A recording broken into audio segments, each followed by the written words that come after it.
చిన్న శ్రీశైలం యాదవ్ పరిచయం అయ్యారు. ఓహో, అంటే చిన్న శ్రీశైలం శ్రీహరి గారు, మన యాక్టర్ శ్రీహరి, యాక్టర్ శ్రీహరి, తలసాని శ్రీనివాస్ యాదవ్ గారు, ఓకే, వీళ్ళందరూ, దానం నాగేంద్ర గారు, అంటే వేరే పిక్చర్ ఓపెనింగ్స్ లో అలా పరిచయం అయ్యారు.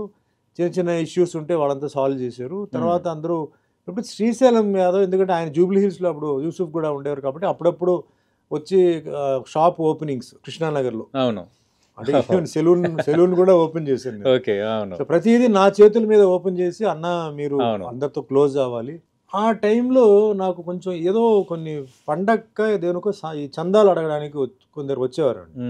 బట్ యాక్చువల్ వాళ్ళు రాలేదు. వీళ్ళందరూ ఏంటంటే సూడో, ఓకే, ఊరికే డబ్బులు లాగడానికి గేట్ దగ్గరకు వచ్చి వాచ్మ్యాన్ ని పట్టుకొని అది ఇది చేశారు. నాకు 2-3 సార్లు చెప్పాడు. అప్పుడు నేను ఒకరోజు నైట్ 4-5 మంది వచ్చినప్పుడు నాకు లోపల ఫోన్ వచ్చింది, అంటే ఇంటర్కామ్ ఫోన్ వచ్చింది. అవును, ఇట్లా జనాలు రెగ్యులర్గా వచ్చేవాళ్ళు వచ్చారండి అని చెప్తే, సరే నువ్వు అక్కడే ఉండు మాట్లాడుతుండ్రు వాళ్ళతో చెప్పి నేను టక్కని శ్రీశైలం ఫోన్ చేసి, శ్రీశైలం అన్న ఇట్లా చెప్పాను కదా వాళ్ళు వచ్చారంటే, అలాగే ఉండన్నా వాళ్ళతో మాట్లాడుతుండే నేను పంపుతానని చెప్పి ఒక 4 లారీ మనుషులు పంపాడు. ఓకే, 4 లారీలు ఫుల్.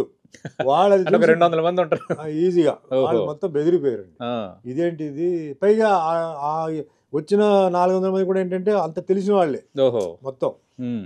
సో ఇంకా అక్కడతో నాకు వాళ్ళ డిస్టర్బెన్స్ కట్ అయిపోయింది. ఓకే. సో అప్పుడు శ్రీశైలం నాకు ఆయన చెప్పారంటే, అన్న నేను ఇక్కడ ఉన్నాను, మీకు ఎటువంటి ఇబ్బంది వచ్చినా కూడా మీరు నాకు ఫోన్ చేయండి. ఓకే, రారు, ఇంకా వాళ్ళకి తెలిసిపోయింది నేను ఇక్కడ ఉన్నానని, సో మీరు ధైర్యంగా ఉండండి ఇక్కడ అని చెప్పేసి అట్లా ధైర్యం భరోసా ఇచ్చి అలా మెల్లిమెల్లిగా నాకు ఫ్రెండ్ అయిపోయి, నేను వెళ్తున్న కరాటే ఫంక్షన్స్ అంతా ఆయన స్పాన్సర్ చేయడం, మేము కలిసి బయటికి వెళ్ళడం. అదే ఈ గ్రూప్ శ్రీహరి గారు, తలసాని శ్రీనివాస్ యాదవ్ బయటకు అలా వెళ్ళి we used to be very close అనమాట. తర్వాత మెల్లిగా వి బికేమ్ ఫ్యామిలీ ఫ్రెండ్స్.